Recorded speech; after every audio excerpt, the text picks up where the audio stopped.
Continuamos con más del repaso y damos la bienvenida al doctor Fulgencio Severino, un respetadísimo dirigente político de este país, médico, cardiólogo, pero también especialista en temas de seguridad social, a quien le damos la bienvenida a El Repaso. Doctor, qué bueno que está con nosotros. Yo veía que era el reparto. Yo dije, bueno, nos salvamos hoy.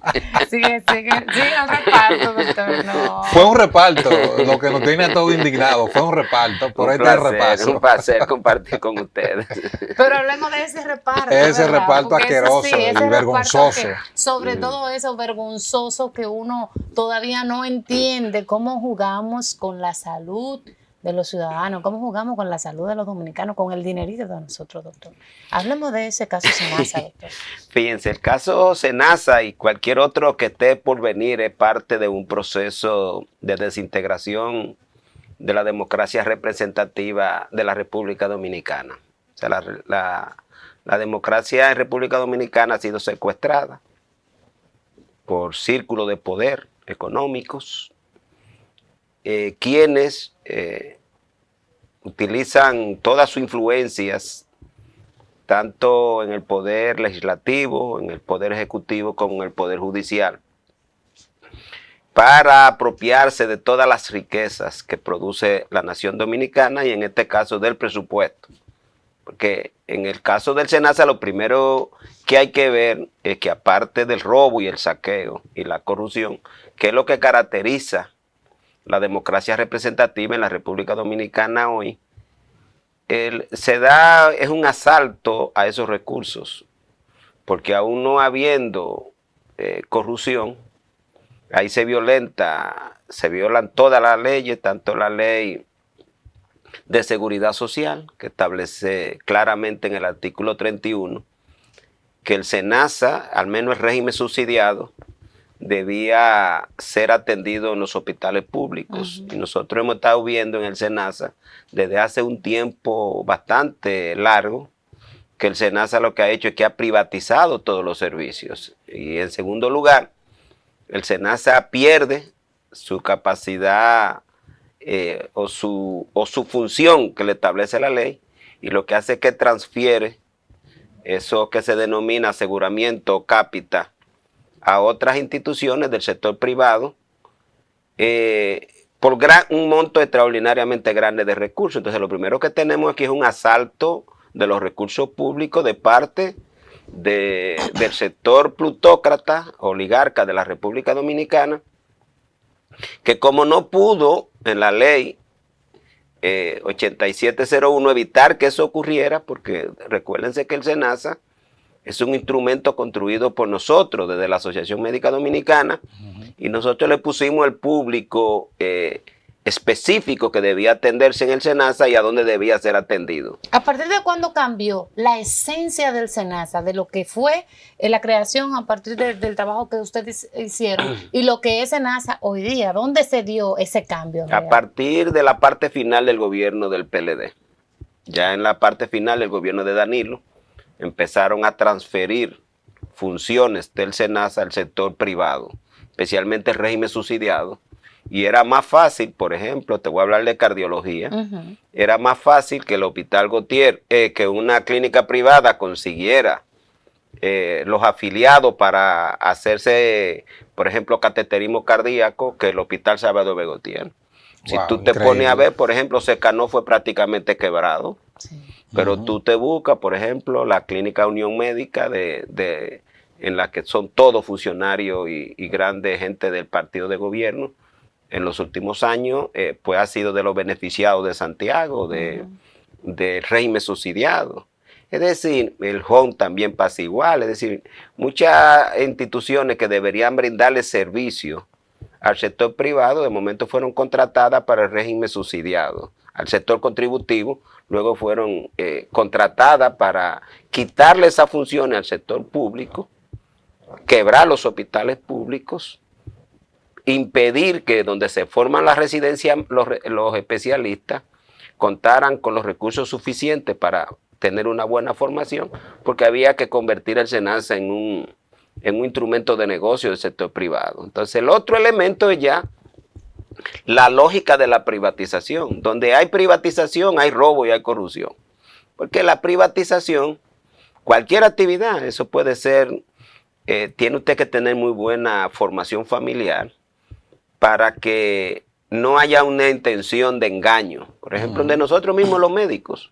Usted tiene que tener una buena formación para usted no ser impulsado a engañar al paciente, al seguro.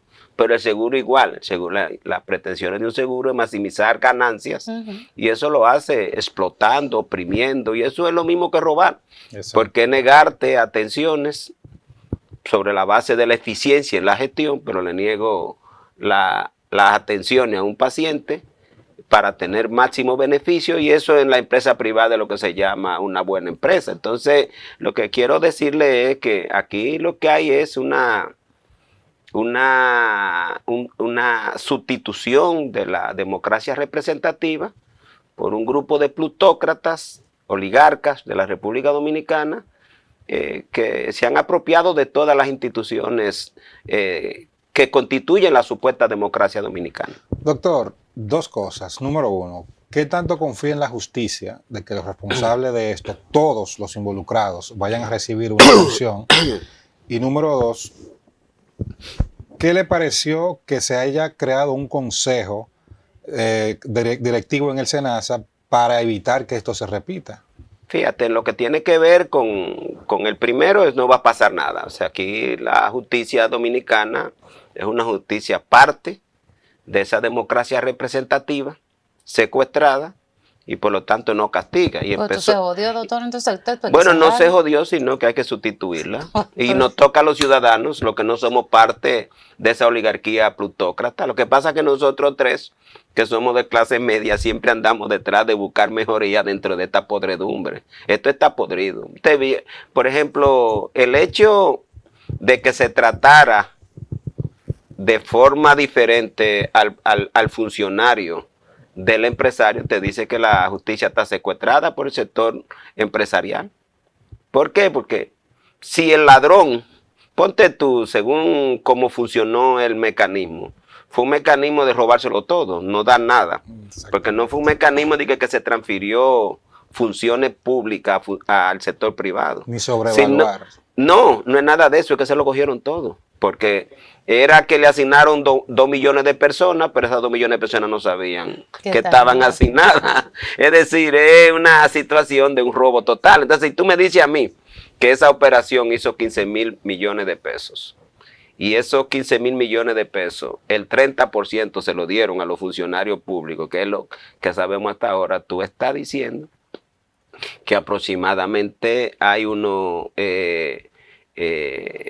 5,000 millones de pesos al funcionario público. Dios. Pero hay 10,000 millones que están en la mano de los plutócratas de la oligarquía. Entonces, ¿cómo tú me vas a decir a mí que a ellos tú lo mandas a su casa sin ni siquiera una garantía económica? Porque esto fue una desfachatez. Si Jenny fuera otra, renunciara. Oye lo que te digo, o sea, hay errores que tú cometes en la vida. Vamos a suponer que fue por un error. Ella dice que no hubo ninguna negociación. Pero usted enseñó el refajo muy temprano. Es decir, ahí no había ninguna justificación de que ese sector empresarial envuelto en un desfalco de esa magnitud y de la característica que ella misma definió por afectar el sector salud. Ella endemonió esto. Ella dijo que esto era una especie, que esto era lo peor que le había pasado a la República Dominicana. Y realmente es así. Entonces, ¿cómo tú justificas que a ese sector empresarial que hizo eso, tú lo dejaras sin la misma medida de coerción que a los otros? Doctor, usted sabe que una carga muy pesada que tienen los políticos es que la imagen ante la población es de ladrón. Sin importar que sea una causa que usted abrace y que le guste la política y lo que fuere.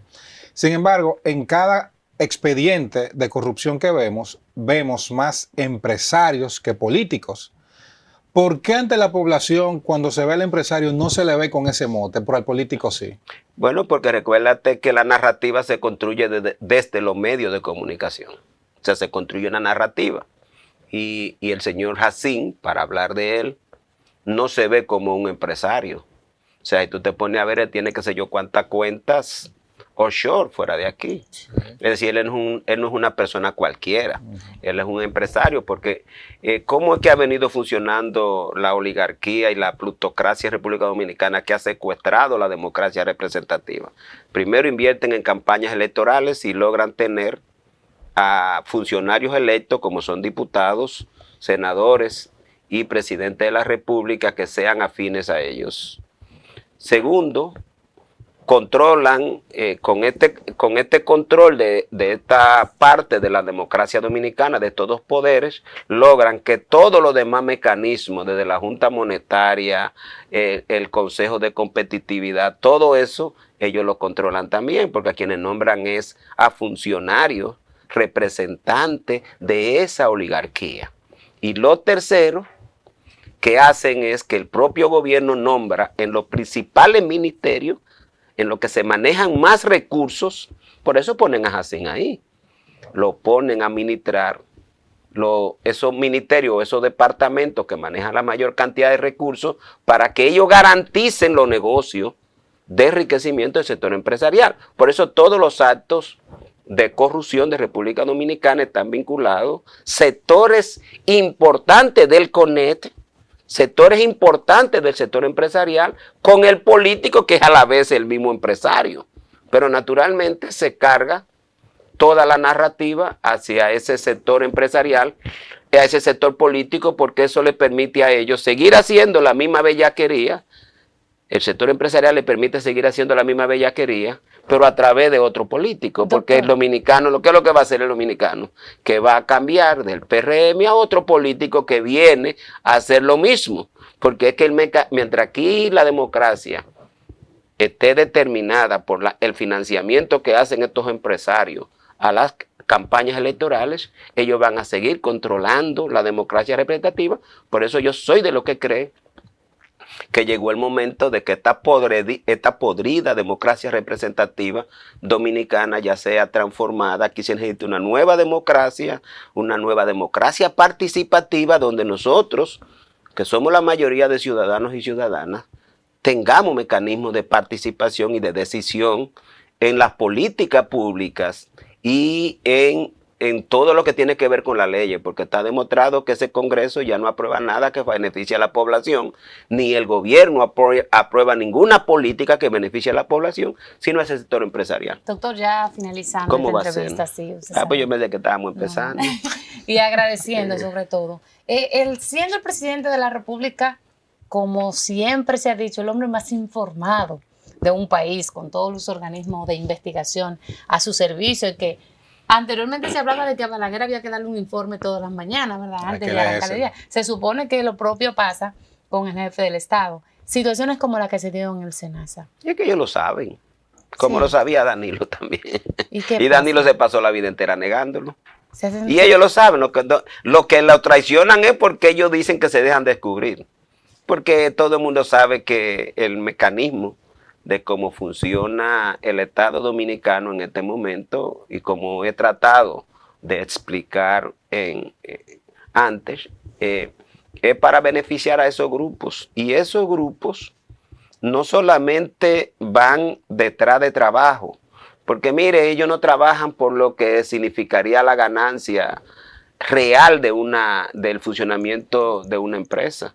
O sea, ¿qué usted cree que el plan básico de salud apenas equivale a un 10% de gasto administrativo? El resto se debería invertir en la población. Entonces, ¿cómo usted cree que un gasto administrativo de un 10%, ese sector empresarial que controla la democracia en República Dominicana, va a ir detrás de ese negocio? No, él va detrás de la corrupción. ¿Qué va a pasar con el SENASA, doctor? Porque el SENASA va a ser que la imagen prácticamente ante la se puede ir. Fíjate una cosa, esa es una parte de un doble play. Ustedes saben que yo he sostenido que como parte del proceso de privatización, una de ellas debilitar al máximo el SENASA. Porque los recursos, lo importante, porque la ARS privada se los roban, pero de otra manera. Ella lo que hace es que niega los servicios. El SENASA no te lo podía negar porque nadie podía quedarse con el dinero, porque es una entidad pública. Pero como no se pueden quedar con el dinero, entonces el sector empresarial va y busca mecanismos para él apropiarse. Y naturalmente, Como le digo, debido a que el margen es pequeño, es la corrupción la que va a permitir que ese sector empresarial se enriquezca. Entonces, esa corrupción que se genera ahí es una corrupción sistémica.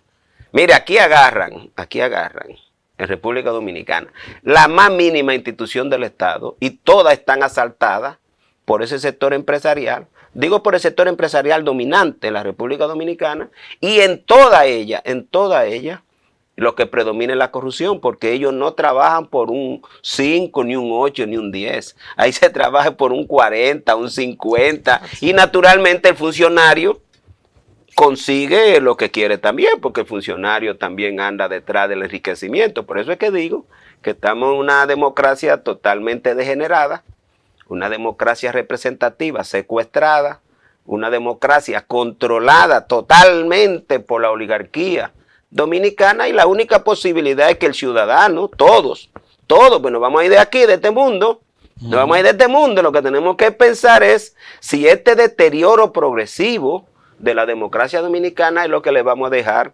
a las generaciones que vienen por delante. Ojalá que tengamos conciencia de que aquí hay que sustituir el poder empresarial en la política, hay que sustituirlo, porque el sector empresarial es el que corrompe.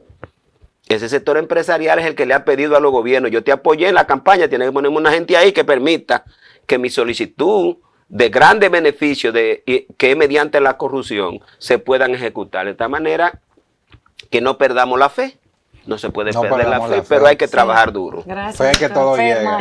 Doctor, muchísimas gracias por haber conversado con nosotros. Uno no sale tan optimista como al principio de la entrevista, pero queda mucho trabajo que hacer entonces en la República Dominicana. Gracias al doctor Fulgencio Severino, que nos ha acompañado, y ustedes no se muevan, que queda más de El Repaso.